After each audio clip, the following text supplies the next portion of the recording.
Greatest TV show podcast coming at you.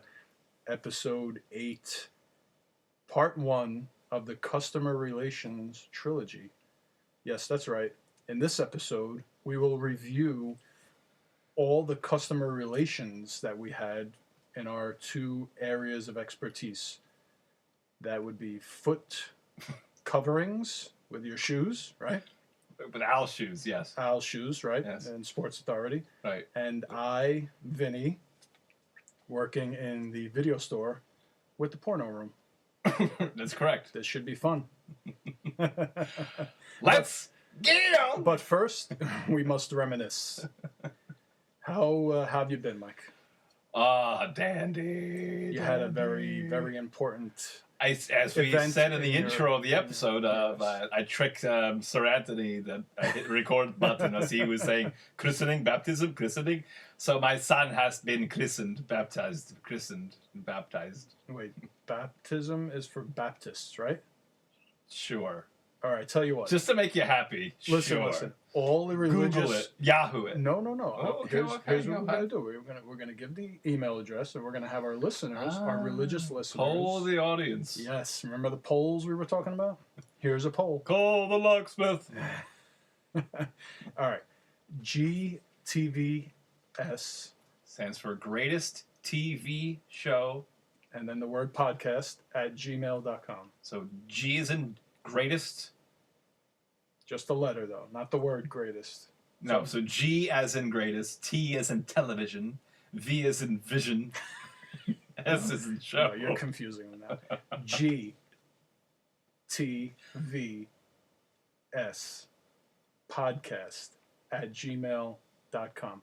You also, and our listeners don't know this, but Michael here served in the Air Force. So why don't you do the G? What's the G? Oh, okay. The G is in and, gamma. There you go.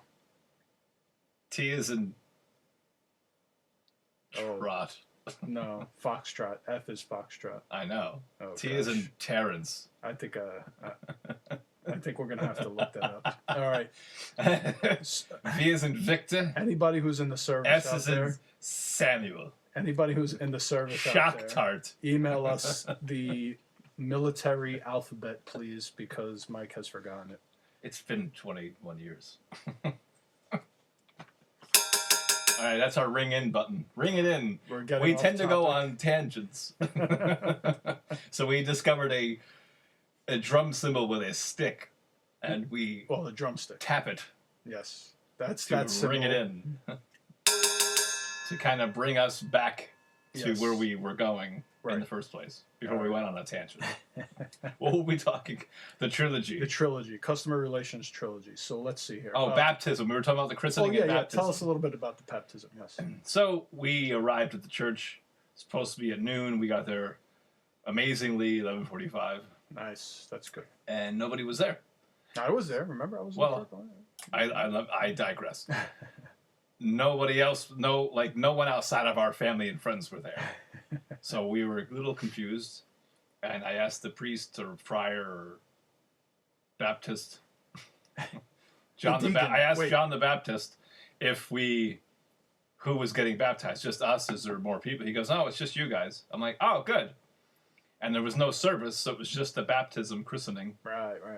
So we had the whole church to It's a Catholic church, so you figure it out if it's a baptism or christening. Well, they're gonna email us and they'll tell us. Yeah, email me. Figure that out. Yeah.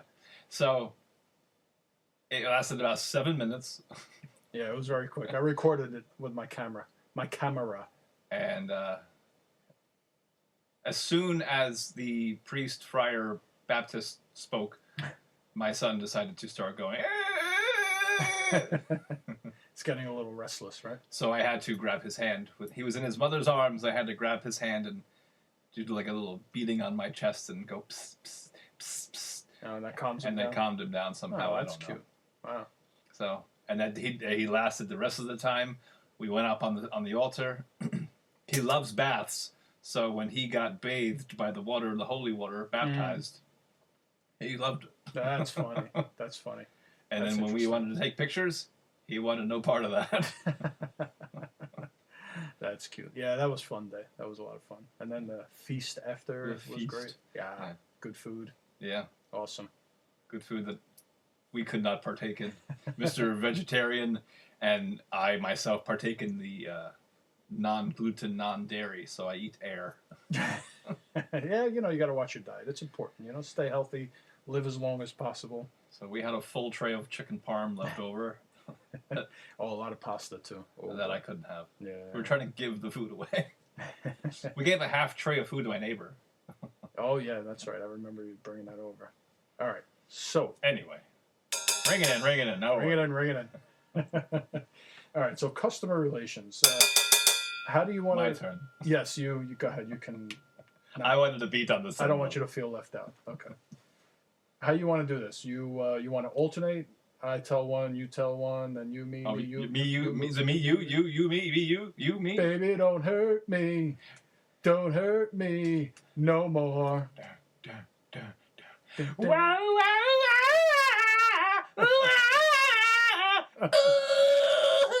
Okay.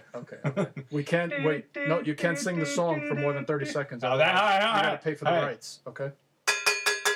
Oh, actually, speaking of rights, we've been listening to past podcasts, and my disclaimer is a little extended.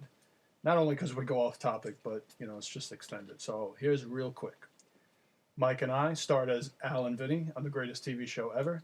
We did not get the rights to the TV show because the studios could not sign a deal with us. They were being greedy and they didn't want to share. So we are now doing this podcast. We're speaking vaguely of all the episodes. We're probably going to go out of order in the future also. We spoke about that privately, and that's it. Okay? So if any of these stories resemble any real life stories of your own, it's completely coincidental and it's an accident. That was the fastest disclaimer you've ever done in your entire podcast life. We'll isolate that soundbite. We should. Just play it. I will. Episode. Okay. Thank you. All right. So then, let's begin with Vinny and all the episodes that they showed of him working in the video store, West Coast Video. Shout out to all the crews that I worked with there on the show. We're going to start with the customer who frequented the porno room in the Hackensack store. That was good. So this store was huge. The porno room was huge also. That's what she said. It was like a BBC. Yeah. So this is, it takes place obviously a few years back. WCC, West Coast Cock. Which would be better, West Coast Cock or East? I don't know, because that's a weird question. All right, we might have to edit that out. I think WCC is bigger than HVC, Hollywood Video Cock. No, Hollywood didn't have. Exactly, that's why West Coast Cock was bigger. That is true. Because the other one's non-existent. And also Blockbuster, they kept it. Maybe it was family-oriented HVV, business. Hollywood Video Vagina. All right, ring it in. All right, so we had a customer. Well, we had a customer that would go into the porno room. And one day I'm noticing that the VHS tapes are missing the reels inside. Okay, I found empty video cassettes. And for the life of us, we could not figure this out. So I had an idea. We had, if you remember the layout of the store on the show, we had a hallway that ran along the one side of the video store, right? And it led to the back storage area and the office, right? So I came up with the idea. Here's what I'm going to do. Once we figure out who we suspect is doing this, remember from the show now, Vinny drills a hole in the wall, hidden behind the racks, okay? So he drills a peep hole that could see into the porn room. This is why it's the greatest TV show ever. So he drilled he created a glory hole in the glory hole that only he knew about. Okay, so one of my employees, I don't know how he did it. He, on the show, you remember, he points out the guy he thinks it is. So every time with his finger. secretly, like under the counter. Oh, Just like, you in the glory hole. No, up front at the counter. You remember? He pointed in the glory hole with his quote unquote finger. So he points out the customer that he believes is the guy. So Vinny goes to the back.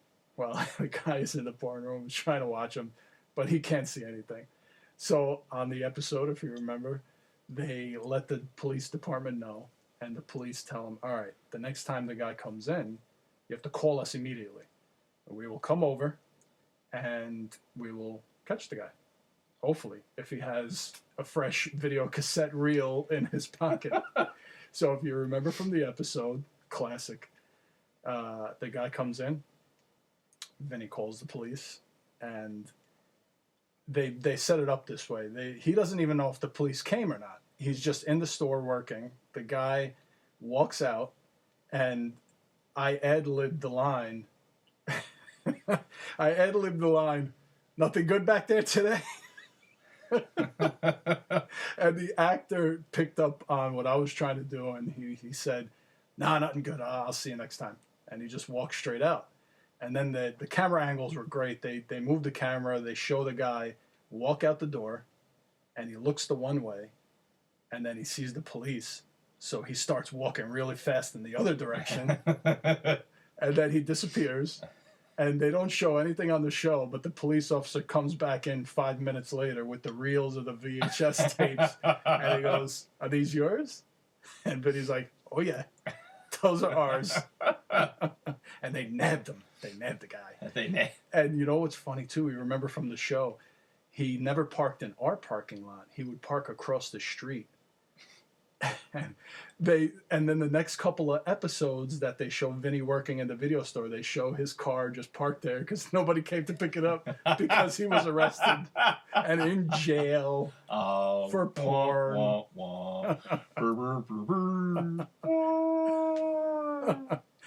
Just to let everybody know, that was not a sound effect. That was actually Mike doing that. That sounded pretty good there. Thank you.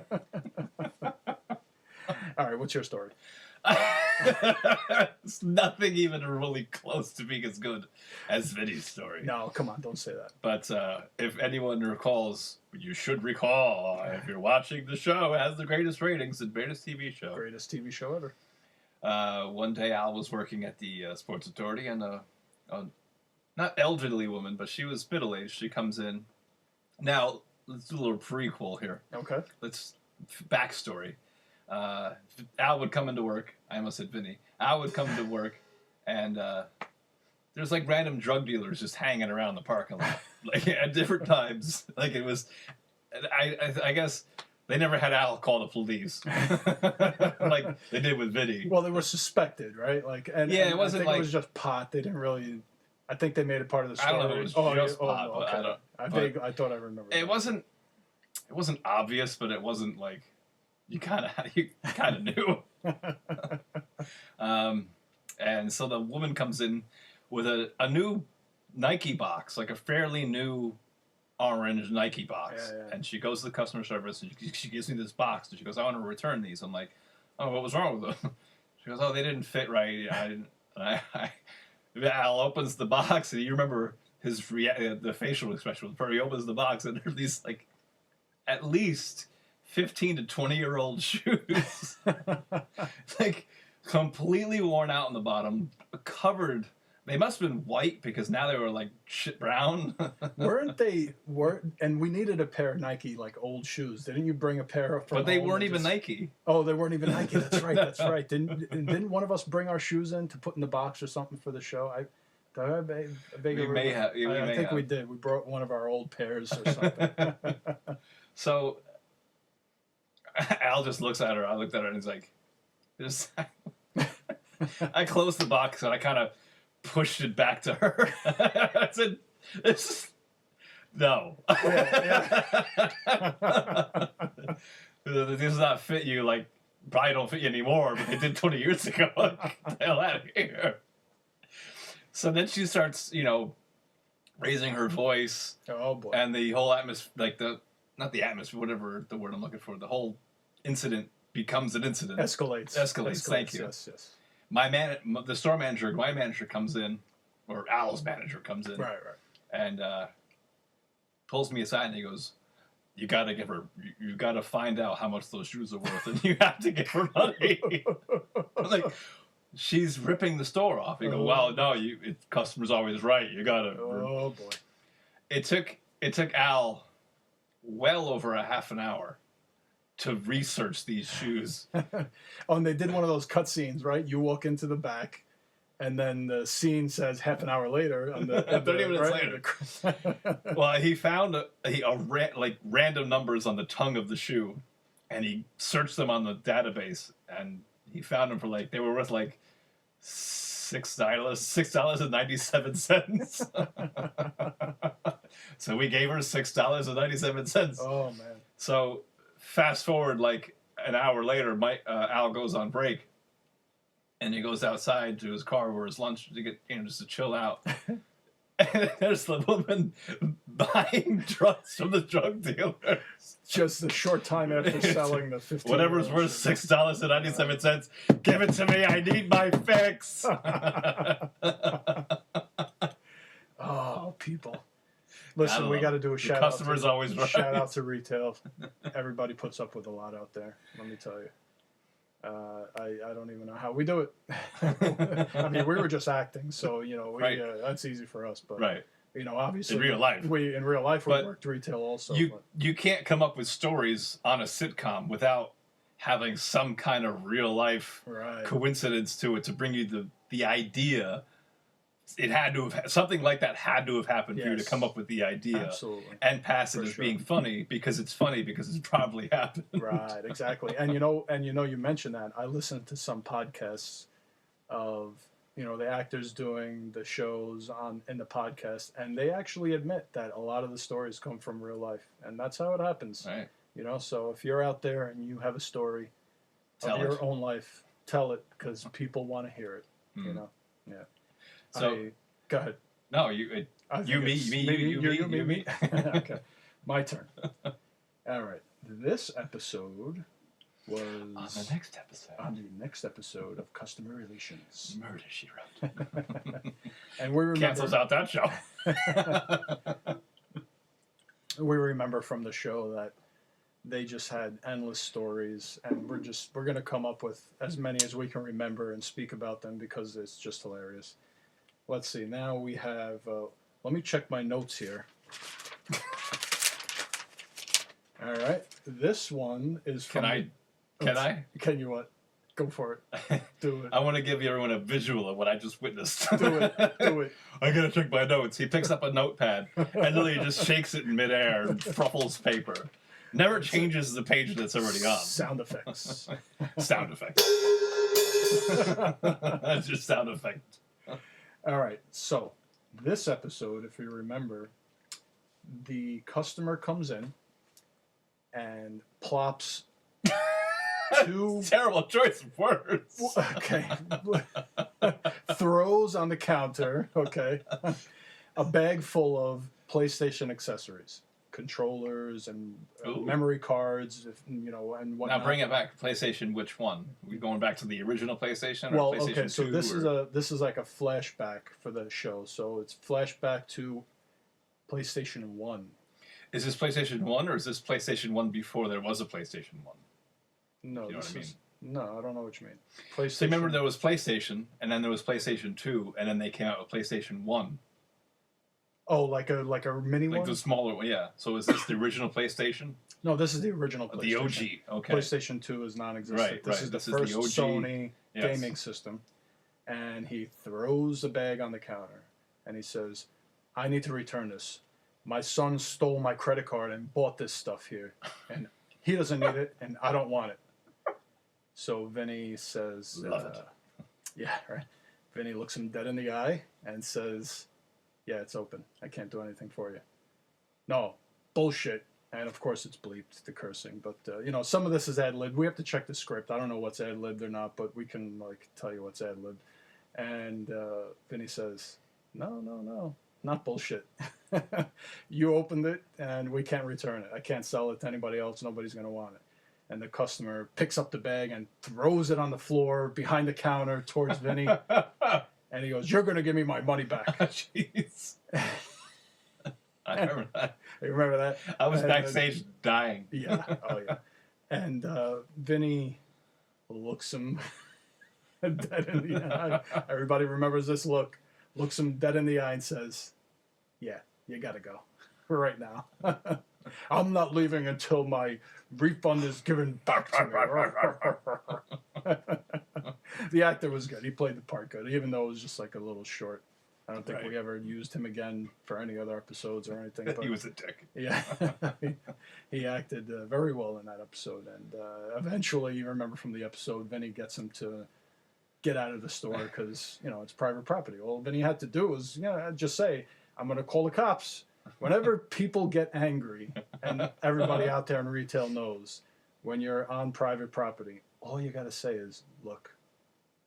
Yeah, and there's another story I'll tell you, another customer relations story, another episode I'll tell you, where Vinny says to the guy, "If I do call the cops, they're going to come here and tell you to leave.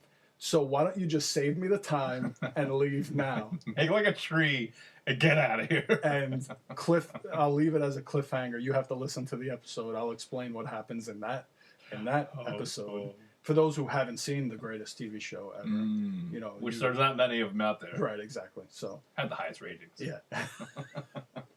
All right, so go ahead. Your turn, right? My turn. So your turn. Taking turns.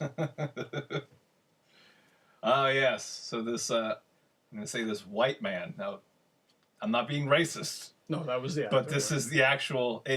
There's a reason why I say his ethnicity. A white guy comes in and returns a pair of Nike Air Max sneakers because he said they didn't make me jump any higher because white men can't jump. I think I fell on the floor. I'm laughing so hard. We had to redo that scene. Yeah, several times. The actor did a good Al, job. as Mike, I could not keep it together. I kept seeing Woody Harrelson in my head. So that was great. But we had to give his money back. My manager pulled me aside and said, "You gotta give his money back." Even was there I don't even remember. I don't even remember in actual Sports Authority the return policy. Did you? You can return a pair. It happened. A guy returned a pair of sneakers covered in dog shit, and we gave him money for them. Refresh our memories on that one. Man comes in. He comes in,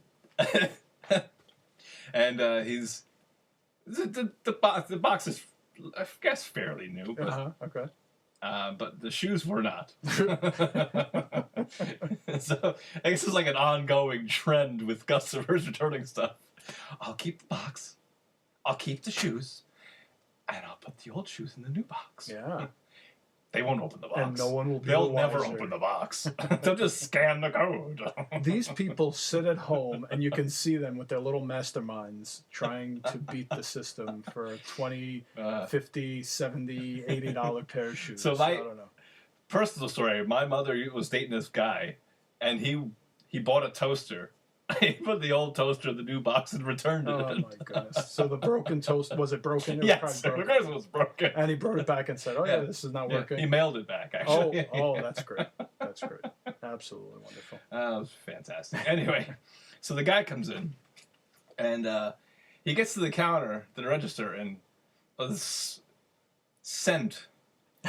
It was a scent. There was a scent in the air that just magically appeared. Do you mean stank? It wasn't a good scent. It was not like perfume or cologne. Oh boy. So he drops the box of shoes on the counter and says, "Yo, man, I didn't return this shit." I said, "Yeah, smells like shit." He said, "What you talking about, man? It's goddamn shoes." "No, man, it ain't me." Now, the actor they had played, I don't know if you remember he looked like Eddie Murphy, but he definitely sounded like Eddie Murphy. Yeah. Like he was going for that. Yeah, definitely. It did a good job. He did a pretty good job. It was funny. So he's like, "Yeah, man, shoes. I gotta return this motherfucking shoes, man. They don't fucking fit no more. And I can't. So I opened the box, and it's just covered. Like, as soon as I opened the box, I almost vomited. Like, it was terrible. Yeah. And I just closed the box real quick. I'm like, God, man, no. Yeah, if I remember on set, we had a lot of air freshener because they didn't make fake shit. They just let's go all out on this one. He's like, man, what you talking about, motherfucker? I need motherfucking money for my goddamn shoes, man. I need my money. I paid a lot of money for these shoes. I need the money back. And I said, I understand that, sir. No. It's like, do you not smell that? That ain't me.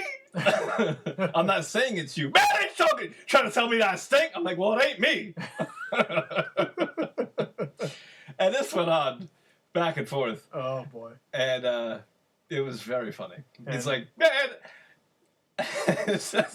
you trying to tell me I stepped the dog shit? No, I didn't step no goddamn dog shit. Motherfucker, I don't stink. You stink. I say, I didn't stink. You stink. No, I stink. You stink. No, man, it ain't me. It's the goddamn shoes. Man, it might be the shoes. It ain't me. I don't smell. How you know you don't smell? You smell something in the morning? I smell shit right now. So it's because I opened the box of fucking shoes, man. Manager pulls me aside. You gotta get him money. Oh my gosh. You gotta get him money. I was like, how about you return his shoes? Open the box. Open the box. Open the box. Al was great. The manager was great. The actor was great who was returning the shoes. And, of course, we don't mention the names of any of the people because, we don't have the rights. Blah, right, blah, blah, blah. But, yeah, I mean, again, I'm going to say it again. Big shout out to retail employees out there. You put up with so much. And, of course, you always do your little battle with the customer to see if they can leave, and then the manager has to come in and say, the customer's always right. I'd like to find the guy who said that the first time. Unless you're Vinny, who just says, leave. Leave. Oh, yeah. As you will see, Vinny cordially sticks it to the customers.